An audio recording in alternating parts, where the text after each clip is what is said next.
I'm Eric, your shop foreman here at Russ Darrow Kia on Madison's wonderful west side, bringing you some service tips today. First, wiper blades. It's very important to check them to make sure they're not torn, ripped, or full of debris. If they're dirty and full of debris, you can easily clean this with some glass cleaner or a rag.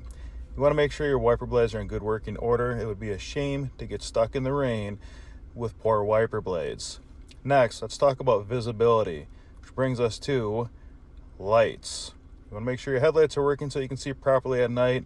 Check all your other lights so other people on the road can see you.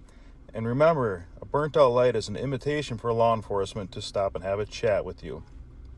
Finally, let's look at some tires here. You want to check your sidewalls, make sure there's no bulges, gouges in them. You can check your tread. There is a tread depth indicator bar on them. If you see right here, that bar is at 330 seconds. When it's smooth with your tread, it's time for some tires.